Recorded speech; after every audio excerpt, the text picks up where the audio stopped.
In this video, I want to talk a little bit about developing a paragraph. And so this will be most helpful when you are writing, and especially when you're trying to meet a particular page length goal, or even if you have an instructor who asks for a word count goal, and you maybe are a student who writes shorter paragraphs.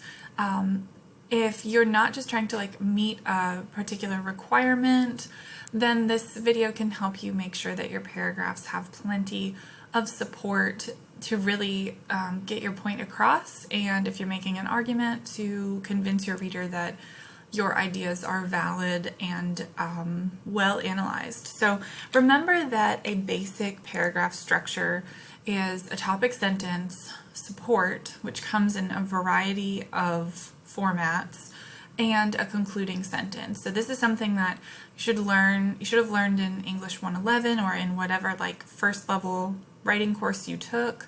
Topic sentence states the main idea of the paragraph. Support is all the minor details, anything that you're doing to prove the topic sentence true. And then a concluding sentence, you always want to wrap up. Biggest comment that I put at the end of a paragraph for students is don't end a paragraph on a direct quote or a specific supporting detail that you've used to support the topic sentence. You always want to recap everything and kind of wrap that paragraph up and be ready to move on to the next one. So some general strategies for developing any paragraph. This is information that you can apply to any essay that you need to write, whether it's for this class or for some other class that you have or in the future. Really, paragraph development is just figuring out what kinds of supporting details maybe could I add to the middle of my paragraph. So there's all different types of supporting details, and a lot of students who are new to paragraph writing, or even students who just consistently maybe write shorter paragraphs, and you might be a student who's like, I get to the point and I move on, and that's why my paragraphs are so short. So this is helpful because a lot of students who maybe are in that boat are just providing one type of supporting detail. And while that does support the topic sentence, why not add more? If you need to develop a paragraph, add more support. And the more things that you can say to prove a topic sentence true, the more likely your reader is going to be convinced by your ideas, and the more general support you're giving for your argument or analysis or whatever it is you're trying to do in that paragraph. So these are different types of supporting details, and maybe we can talk more about what other types of supporting details might exist outside of these. One is context. If you're going to give a quote or paraphrase some really specific information, sometimes you need to give context before you give the quote. If you're writing a literary analysis, or if you're, quoting something that's happening in a play or a movie or a TV show or something like that, your reader might not fully understand the context of the quote or how the quote applies to the idea without maybe a sentence or two of descriptive context. Here's what was going on before this person said what they said. If you are bringing in a secondary source, maybe an article, scholarly article, book, something like that, maybe you need to establish an argument that article has already made. Take a couple sentences to kind of just sum up the article and then provide a direct quote. Sometimes context can help your reader better understand, and it's going to help you develop a paragraph. Another form of supporting detail is examples. So coming up with examples, a lot of students are great at coming up with examples, and some students, again, who write short paragraphs will just give one example. But why not more? The more examples you can give to support an idea, the more likely your reader is going to believe you, because you're strengthening that idea. You're strengthening the validity of that idea because you have so many examples. If you are having a conversation with someone and they say, give me an example of that, and you can't think of an example, or you can only think of one example, Okay, well maybe you have a point, but the person you're having a conversation with might not really believe you. But if you can give examples after examples after examples, then they're going to have a hard time saying that you're wrong. So depending on the nature of the assignment, examples can come from a number of places. Of course, in our class, examples come from research, whether that's primary or secondary research. Our examples for the purposes of our class can't come from personal experience, but there may be a situation where you're writing a paper or even just a short reflection, and your instructor is perfectly fine with you using personal experience as examples. So that's okay too, depending on the context, again, of the assignment. Common knowledge, we all kind of share some basic understanding that we've learned through the course of our time going to school, living in the world. So there's plenty of common knowledge situations that you could bring up that might not even require research to discuss. And then of course your primary source, so in our case your movie or your TV show. If you're not using examples or research as examples, you might just be using research to support an idea. Maybe there are facts, statistics, bits of information out there, other people's arguments that will help you support your own idea, and so all of that counts as research and can be used to develop a paragraph.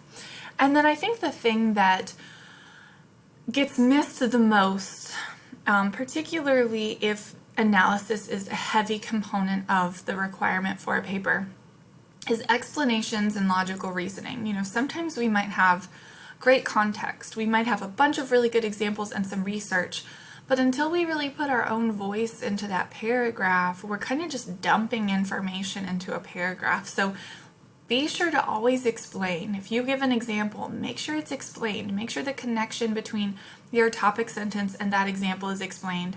If you're going to provide personal experience, make sure that you're explaining how it's connected. Same with common knowledge and primary sources.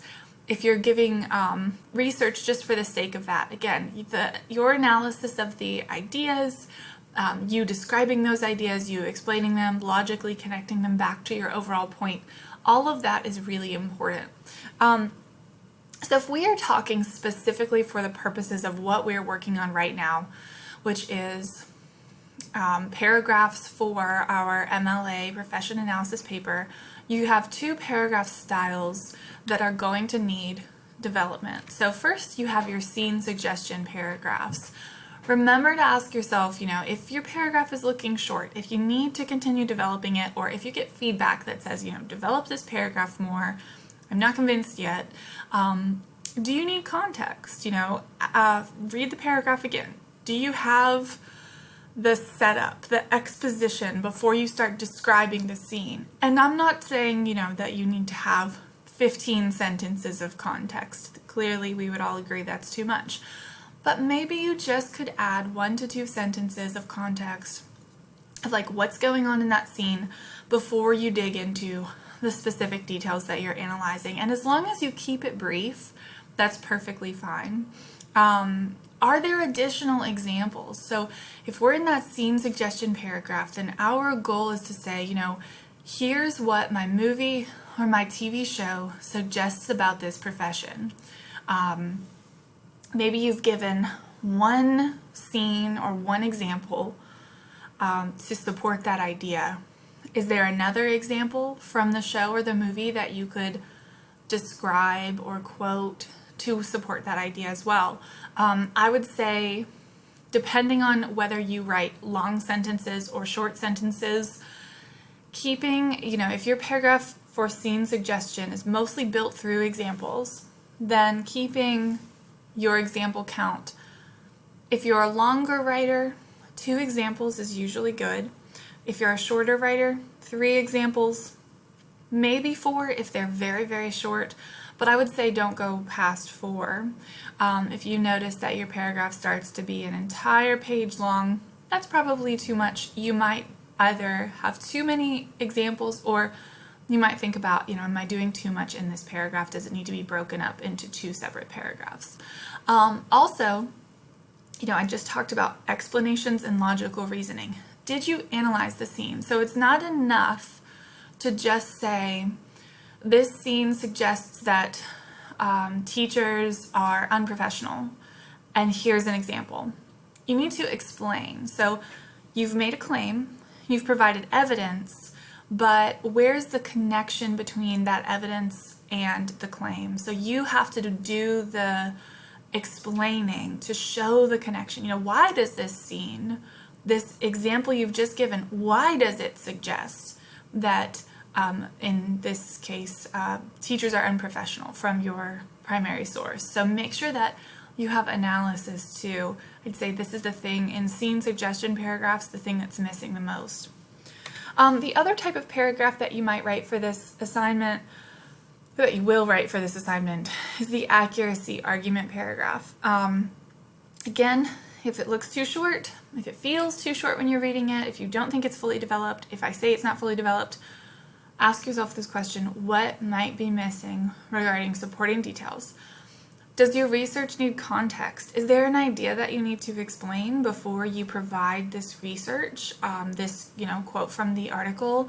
Do you need to explain the credentials of the author? I mean, who are they? How do we know that we can trust them? Are there additional sources that you can use? Sometimes you have a great source and you're like, yeah, this really helps me to make the claim that, no, this really is not accurate.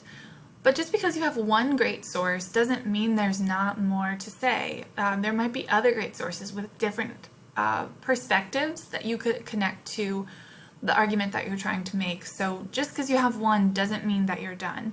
Kind of like with my last paragraph, a minimum of 2 sources in a supporting accuracy argument paragraph, I would say is probably where you should try to stick to. 1 is fine, 2 is better, 3 is great. I'd say there's really no maximum, although once I start seeing like 6, 7, 8 sources, secondary sources in an accuracy argument paragraph, I might wonder if all of that is necessary. If you notice that your sources are just repeating the same thing over and over again, that's not really what I mean. I don't mean find multiple sources saying exactly the same thing.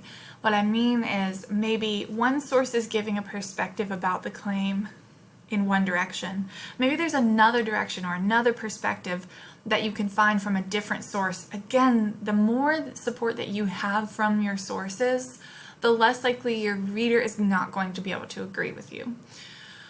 And then finally, did you connect your research back to your overall argument about accuracy? So sometimes I will see a student make a great scene suggestion paragraph. They're like, this scene really suggests that in this movie, teachers are unprofessional.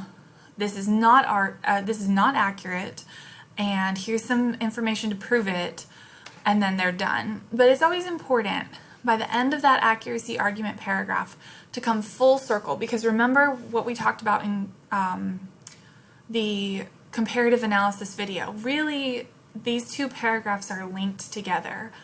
You're showing the scene, you're arguing whether it's accurate or not, and they need to be connected. So in the very end of that accuracy argument paragraph, you want to connect back and say, this research helps to prove that what we're seeing in my primary source is really not accurate, or really is accurate, or whatever it is that you're arguing there. So I think that pretty much covers everything. If you guys have any questions, you can email me or we can chat more about it in class.